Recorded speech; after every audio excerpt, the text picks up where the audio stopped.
নমস্কার বন্ধুরা, প্রেরণা বাংলা মোটিভেশন চ্যানেলের আজকের পর্বে সবাইকে আমন্ত্রণ জানাই। আশা করি সকলে ভালো আছেন, সুস্থ আছেন। আমরা সবাই আনন্দে থাকতে চাই, কিন্তু পারি কি? বাস্তব ছবিটা যে সম্পূর্ণ আলাদা। প্রতিদিন, প্রতিক্ষণ, প্রতি মুহূর্তে কোনো না কোনো দুঃখের তীর এসে আমাদের বিদ্ধ করে। শরীরের সমস্যা বা মনের সমস্যা, সে যাই হোক না কেন, শরীরে হাজারো রোগ জ্বালা যন্ত্রণা তো আছেই। তার উপরে মানুষের হিংসা, ঈর্ষা, চতুর এবং সুবিধাবাদী মনোভাবে মানসিকভাবেও তীরবিদ্ধ হতে হয়।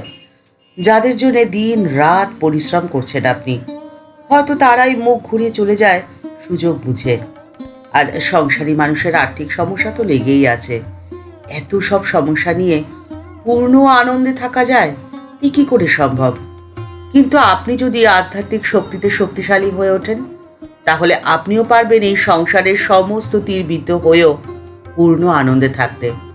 আপনার হৃদয়ও সবসময় আনন্দে পরিপূর্ণ থাকবে। আজকের পর্বে একটি মন্ত্র আপনাদের সাথে শেয়ার করে নেব।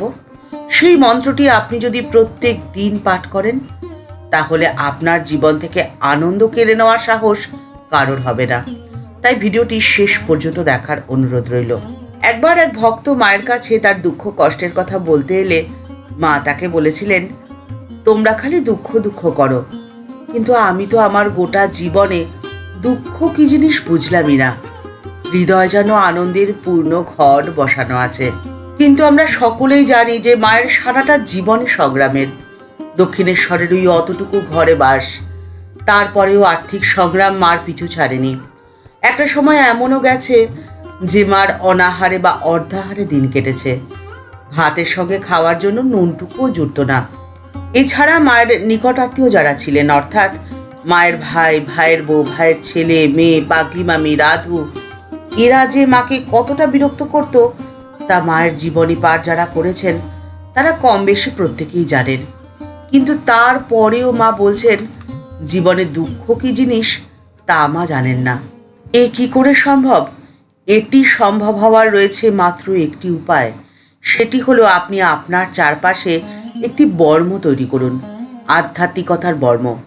যে বর্ম ভেদ করে আপনার দিকে নিক্ষেপিত একটি তীরও আপনার ভেতরে প্রবেশ করতে পারবে না। প্রত্যেকটি তীর ছিটকে বেরিয়ে যাবে আপনার থেকে বহু দূরে, আর আপনি থাকবেন একেবারে সুরক্ষিত। আধ্যাত্মিকতা অর্থে ধর্মবোধ, আর ধর্ম দাঁড়িয়ে আছে 10টি মূল্যবোধের ওপরে। সেগুলো যথাক্রমে ধৃতি, ক্ষমা, দম, অস্তেয়, শৌচ, ইন্দ্রিয় নিগ্রহ, ধী, বিদ্যা, সত্য এবং অক্রোধ।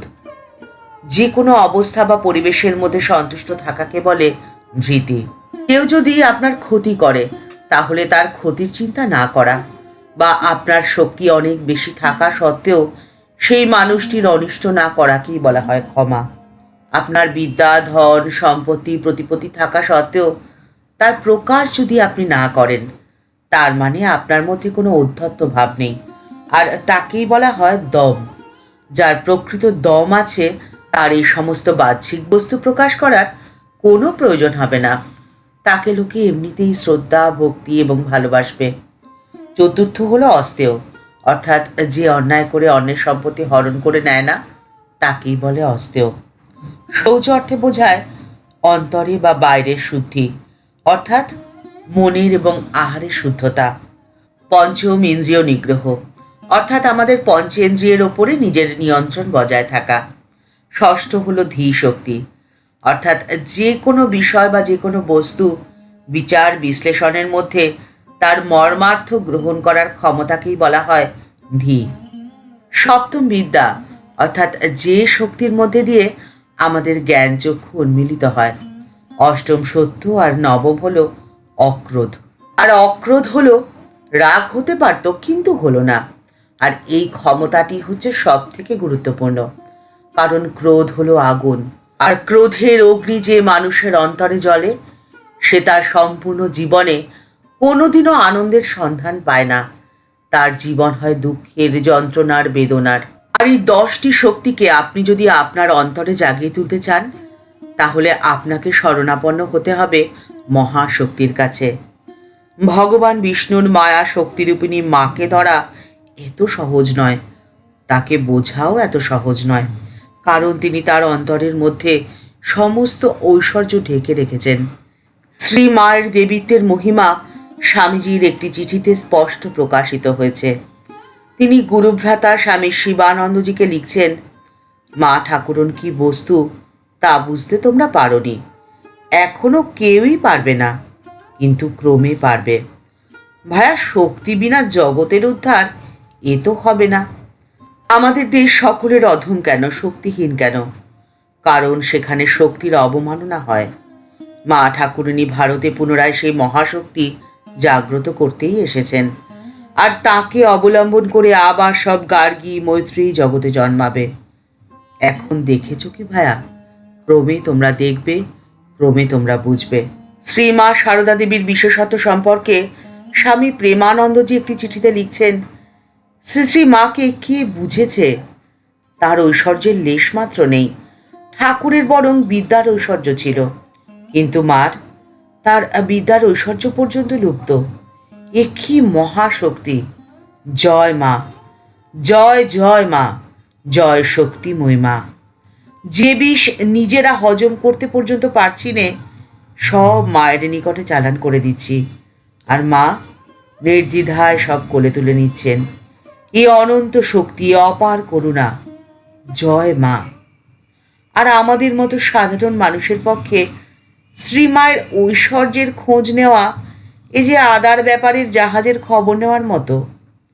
তাই জন্যে বিষ্ণু শক্তিরূপিণী দেবী সারদার প্রসন্নতা লাভ করাই হচ্ছে আমাদের জীবনের এক এবং একমাত্র উদ্দেশ্য। আর এই জন্যেই মায়ের কাছে একটাই প্রার্থনা থাকুক, শঙ্খ চক্র গদা সাঙ্গ গৃহীত পরমায়ুদে প্রসীদ বৈষ্ণবী রূপে নারায়ণী নমস্তুতে। অর্থাৎ, হে দেবী, আপনি বিষ্ণু শক্তিরূপে চার হাতে ধারণ করেন শঙ্খ চক্র গদা এবং সাঙ্গ, অর্থাৎ ধনু বা খড়গ। হে নারায়ণী, আপনি প্রসন্না হন, আপনাকে প্রণাম জানাই। কারণ প্রকৃতপক্ষে মাই যে অবতারগণের লীলা সঙ্গিনী, তিনি যে বৈকুণ্ঠের লক্ষ্মী, আর তার আশীর্বাদেই আপনি জয় করতে পারবেন সমস্ত দুঃখকে, আর আপনার জীবন হবে পূর্ণ আনন্দময়। ঠাকুর মা ও স্বামীজির চরণে প্রণাম জানিয়ে আজকের পর্ব এই পর্যন্তই। দেখা হচ্ছে পরের পর্বে।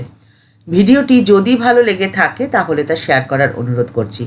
এই চ্যানেলটি ভালোবেসে যারা এই পরিবারের সদস্য হয়ে গেছেন তাদের জানাই ভালোবাসা, শ্রদ্ধা ও প্রণাম।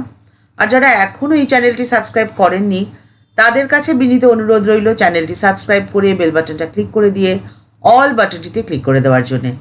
তাহলে এই চ্যানেলে ভিডিও আপলোড হওয়ার সাথে সাথে আপনার কাছে নোটিফিকেশন চলে যাবে। সবাই ভালো থাকবেন, সুস্থ থাকবেন। নমস্কার। আর আপনাদের মূল্যবান মতামত কমেন্টস বক্সের মধ্যে জানাতে ভুলবেন না।